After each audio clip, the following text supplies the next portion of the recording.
20,000 peso monthly passive income sa Pag-ibig MP2. Paano kaya gawin, mga kapeso?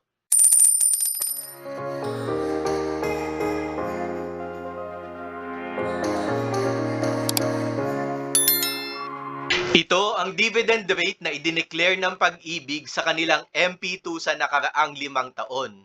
Noong 2020, nakapag-declare sila ng 6.12%. Noong 2022 naman, nakapag-declare sila ng 7.03%. At noong 2024, nakapag-declare naman sila ng 7.10%.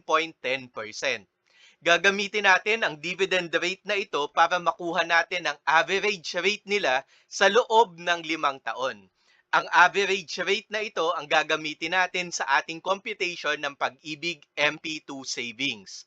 Kung mas mataas sa 6.66% ang ide-declare nila, katulad noong 2022 hanggang 2024, aba, mas favorable para sa atin kasi mas malaki ang kikitain natin na dividend rate. Pero kung mas mababa sa 6.66%, mas mababa din ang kikitain natin sa ating Pag-ibig MP2 savings. Subukan muna natin, mga kapeso, na 20,000 peso ang ilalagay natin na monthly deposit para makakuha tayo ng 20,000 peso na passive income kapag nag-mature na ang ating MP2. Ang ilalagay natin na dividend rate ay ang average na 6.66%.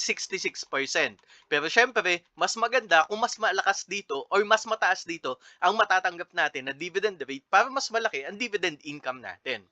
Ngayong January 2026, kung ngayon tayo magsisimula, 12 months ang entitled months natin. Kung February naman, 11 months na lamang. Paano ba natin ito nako-compute? Ibig sabihin, simula February hanggang December, 11 months na lamang ang natitira.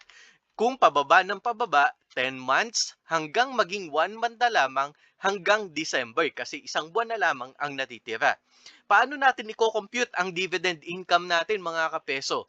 That is 20,000 peso times dividend rate natin times natin sa entitled months times divide 12 or 12 months in a year. Ibig sabihin, yung dividend income natin, 1,332 pesos. Ang total money natin kapag naghulog tayo ng 20,000 pesos ay 21,332. Sa loob ng isang taon, mga kapeso, makakapaghulog tayo na nagkakahalaga ng 240,000 pesos. Ibig sabihin, mga kapeso, kung magkakaroon tayo niya ng dividend na 8,658 pesos o 248,658 ang matatanggap natin. Dito na ngayon magsisimula, mga kapeso, ang compounding. Ibig sabihin, yung nakuha natin na 248,000 pesos, kikita yan ng kabuuang dividend na 16,560 sa susunod na taon. Kung ngayong taon, 8,658 lang. Pero dahil sa compounding, madodoble yan dahil sa 16,560. Tuloy-tuloy tayong maghuhulog ng 20,000 pesos, mga kapeso, para sa 2027, 2028, 2029 hanggang 2030, mga kapeso. Ang total na maiipon natin, 1,200,000 pesos. Ang total na dividend natin sa January 2031, pagkalipas ng 5 taon, ay 220,000 pesos. Ibig sabihin, mga kapeso, 1,420,000 ang makukuha natin. Kasama na dyan ang principal plus yung dividend. Kung 220,000 pesos, mga kapeso, ang makukuha natin na dividend, i-divide natin yan sa 12 months in a year. Kasi may makukuha tayong 220k. Kabuuan na yan. Ibig sabihin, mga kapeso, in 1 month, makakatanggap tayo ng 18,358 pesos. Hindi pa rin sapat para sa dream natin na 20,000 peso na monthly passive income. Subukan natin, mga kapeso, na pataasin ang monthly deposit natin. From 20,000, subukan natin kung gagawin natin yan ngayon, mga kapeso, na 21,000 pesos. Tingnan natin kung matatanggap na natin yung 21 peso na monthly passive income. Hindi pa rin, mga kapeso, 19,276 pa lamang ang makukuha natin. Kaya, ang pwede natin gawin, pataasin ulit natin ang monthly deposit natin. pwede natin itong gawin na 22,000 pesos. Tingnan natin kung mabuo na natin ang 20,000 pesos na gusto natin na monthly passive income. Kung makikita nyo mga kapeso, 20,193 pesos ang makukuha natin. Kaya ibig sabihin mga kapeso, para mabuo natin yung 20,000 pesos na monthly passive income, kailangan maghulog tayo ng 22,000 pesos sa loob ng 5 taon. Pero mga kapeso, kung makikita nyo, itong 240,000 pesos natin na dividend income, i-divide lang natin siya into 12. Ibig sabihin, good for 1 year lamang siya. Kung gusto natin na makatanggap tayo ng dividend income every month, ibig sabihin by 2027, kailangan na naman natin mag-umpisa o gumawa ulit ng panibagong MP2 account. Ganun ulit ang gagawin natin. Para kapag nag-mature yan ng January 2032, meron naman tayong i-divide ulit pagdating ng 2032. Kung mapapansin nyo dito, ito ay pambuong 2031. Dito naman, pambuong 2032. Dito mga kapeso, kung 2033 gusto ulit natin na may monthly passive income, kailangan na naman natin mag-open ng panibagong MP2 account sa January 2028 at magmamature yan ng 2033.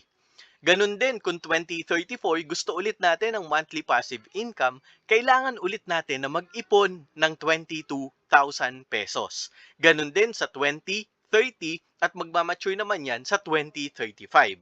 Sa makatwid mga kapeso, ganito ang magiging savings plan natin. Kung makikita nyo dito mga kapeso, ngayong January 2026, nag-open tayo ng MP2 account. Huhulugan natin yan ng 22,000 pesos. Ibig sabihin, on a monthly basis, 22,000 pesos ang magagastos natin.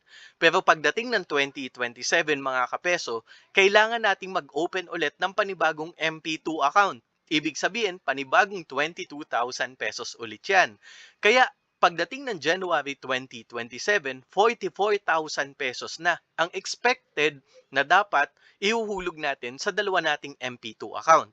Pagdating ng 2028 mga kapeso, 66,000 pesos na dahil tatlo na ang MP2 accounts natin. Ito na, pagdating ng 2029, 4 na MP2 accounts na mga kapeso.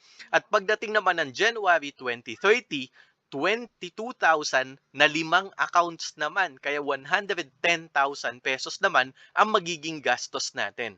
Buong 2030 mga kapeso, 110,000 pesos ang dapat nating masave kada buwan.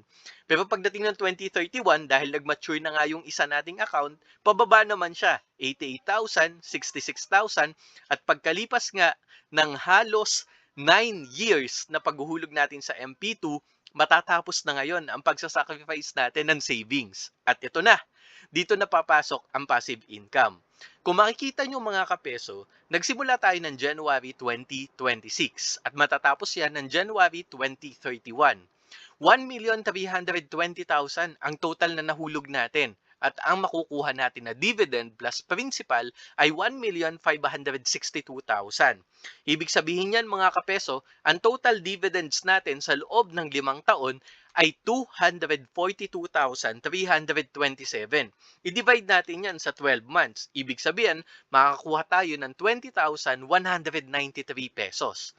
Ito naman mga kapeso, dahil ang kinuha lamang natin ay dividend income, ibig sabihin natira ulit yung puhunan natin na 1,320,000 pesos.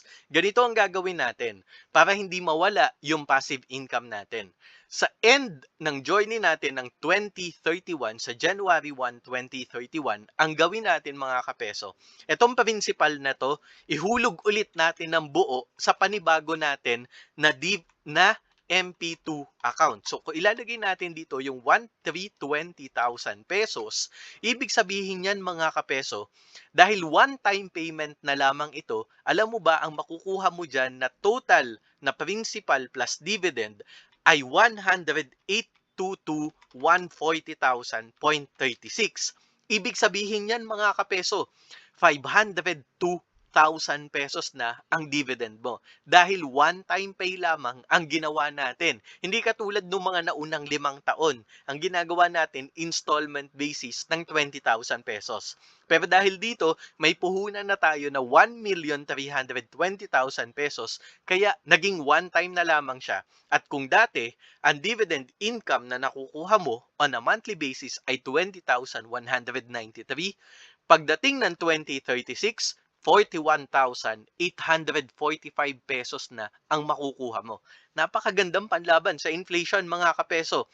At tuloy-tuloy yan mga kapeso kasi yung magmamature naman ng January 2032, ganun ulit yung magiging dividend income natin. Ganun naman on a monthly basis. Kaso nga lang, 1,320 na ulit ang natira. Ibig sabihin yan mga kapeso, kung ihuhulog mo siya ng buo, ganun ulit ang makukuha natin. 182,000 pesos na. Magtutuloy-tuloy na yan mga kapeso. 1,320, ihuhulog natin siya, dire-diretso na natin siyang gagawin at simula 2036, makakatanggap ka na ng 41,845.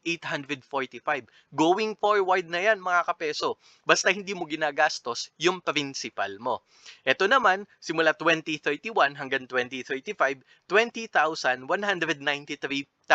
193 pesos muna ang makukuha mo. At lolobo na yan pagdating ng 2036. Pero ito nga mga kapeso, ang laki naman ng magiging savings natin. Pero ano magiging strategy mo mga kapeso para on a monthly basis? Simula January 2031, makakatanggap ka na ng passive income. Will you add additional income, additional sources like side hustles, like what I'm doing right now? O hahanap ka ng panibagong trabaho na mag-o-offer sa'yo ng mas malaking sweldo para mas malaki ang makuha natin na MP2 dividend income.